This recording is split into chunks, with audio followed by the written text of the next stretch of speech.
Late September 1066, King Harold II of England was in mid-feast celebrating a definitive victory over a Viking invasion when the news arrived that a second invader had landed at the other end of the country. With his typical energy, Harold marched his exhausted army over 240 miles in less than 2 weeks to Hastings on the south coast. The battle was unusually long, a grueling 8 hours of hard fighting, but the Anglo-Saxon loss was sealed when, towards the end of the day, Harold was killed. Later that year, on Christmas Day, the bastard Duke of Normandy was crowned William, King of England. Sadly for the likes of Ethelstan, Canute and Harold, William tends to be the monarch where we start counting the kings of England from. As unfair as this perhaps is, historians didn't choose 1066 arbitrarily. A new phase in British history began with the Norman conquest. The late Middle Ages saw a change in outlook away from Scandinavia towards France, Western Europe and beyond.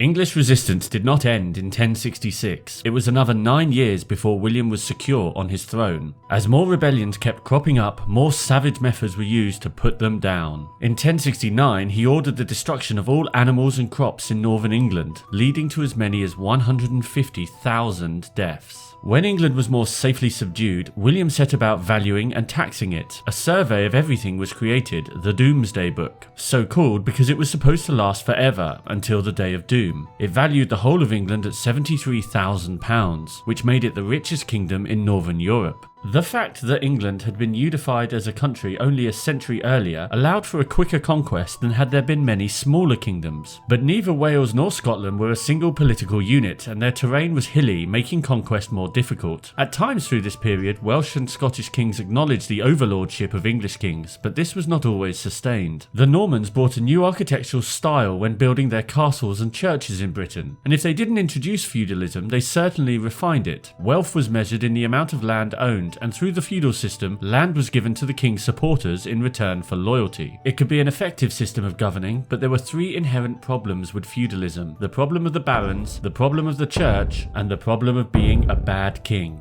Barons were high-ranking members of the nobility. Some were almost like kings themselves. During a civil war in the 1130s, barons built castles, kept their own soldiers, and supported rival claimants to the throne, switching sides as it suited them. It wasn't until after the coronation of a new king, Henry II, that royal authority was restored. Henry II also suffered under feudalism's second inherent problem, the power of the church. Religion played a huge role in medieval people's lives. It was present at all major life occasions, from baptism through to the grave. The church was the focal point of community life, and churchmen answered not to the king in England, but the Pope in Rome. Henry's attempts to exercise greater control led to the death of the Archbishop of Canterbury, Thomas Becket, in 1170. As penance for his involvement, Henry II, one of the most powerful men in Western Europe, agreed to be flogged. Despite this, Henry II was an effective king. He did not experience the third inherent problem with feudalism. His son John, however, did.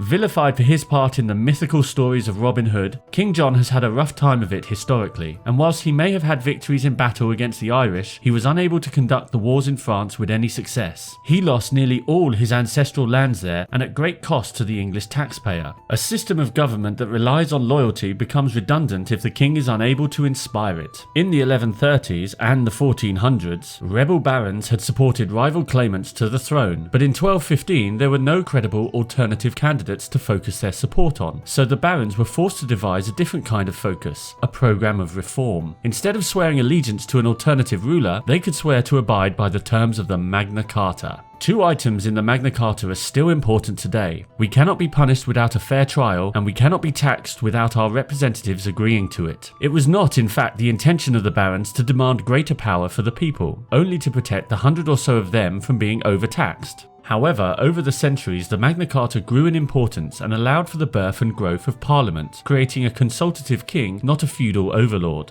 Drawing up a document of reform became the new standard procedure for any opposition, such as the Declaration of Arbroath in 1320. Until then, the land that was to become Scotland had been ethnically, geographically, economically and culturally diverse, and included Scots, Picts, Britons and Angles. But this document, which defended Scottish independence from the Kingdom of England, also helped define Scottish identity. It was later used as an inspiration for the American Declaration of Independence. At the time of the Norman conquest, people didn't think of themselves as belonging to a nation. They felt they belonged to their family, a village, or their lord. Even kings thought of their lands simply as their own estates to do with as they pleased. But the independence movement in Scotland saw English influence end with Robert the Bruce's victory at Bannockburn in 1314. Popular resistance leaders like William Wallace and in Wales Owain Glyndwr inspired people to believe their country was special and separate. For the English, nationalist sentiment grew in the aftermath of staggering victories against the French in battles like Crécy, Poitiers and Agincourt. The attention of English kings during this period swung back and forth between conquering and maintaining their lands in Britain and their lands in France. When William I had invaded England, he had already been the Duke of Normandy. Over the next few centuries, the lands English kings controlled swelled and shrank. At times they ruled more of France than the French king. In fact, for many of the early Norman and Plantagenet kings, England wasn't even their most important possession. The first monarch after 1066 to speak English as his first language wasn't until 1327. During this period, British knights were involved in conflicts in a wide range of localities, including the Middle East. English attempts to subdue Ireland had mixed results, but Wales was eventually conquered. The main enemy for England at this time was of course France, most famously with the 100 Years' War. This cross-channel enmity created a natural friendship between France and Scotland, the Old Alliance, which further polarised English and Scottish relations. But despite at one time having both the King of France and the King of Scotland prisoner, by 1453 all French territory beyond Calais was lost, and in 1603 a Scottish king sat on the throne of England.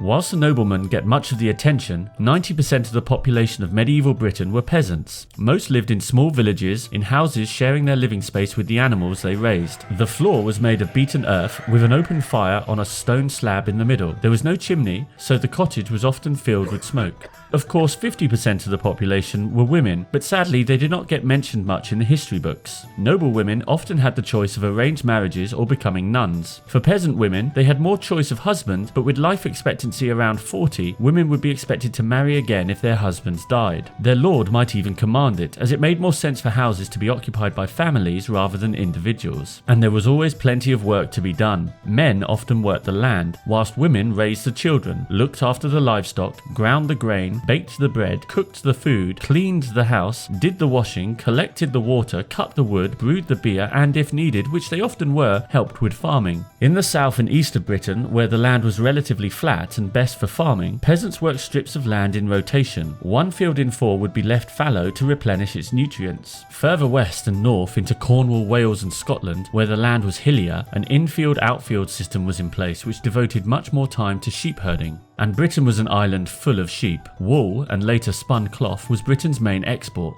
Woolsacks became symbols of wealth and power. Today, the Lord Chancellor sits on a woolsack in the House of Lords. As trade links grew with more parts of Europe, so too did the number of merchants. More people could read and write. The universities of Oxford and Cambridge were founded, and in the late 1300s, one of the first great poems to be written in English, Geoffrey Chaucer's Canterbury Tales, was published. In 1086, the population was perhaps 1.5 million. Only 20 towns had more than 1,000 inhabitants. By 1336, Britain's population had risen to 4.5 million. There were so many people, surnames were needed to better identify each other. French first names also became popular. No longer did parents call their children Elfrida and Ethelred, they used names like Alice and William. However, the population of Britain took a sharp fall in the late 1340s when a plague, the Black Death, reached her shores. The population fell by possibly as much as 50%. Whilst this was a horrific experience at the time, the surviving peasants found themselves in an advantageous position. There were now too few of them to work their lord's lands, and as a result they could charge more for their services or find another lord who was willing to do so. In the southeast of England, the nobility, together with their 10-year-old king Richard II, were faced with rebellion when they attempted to halt these changes. Whilst the rebellion failed in its short-term goals, more and more peasants became free from the bonds of serfdom that would linger in some European countries for hundreds more years to come.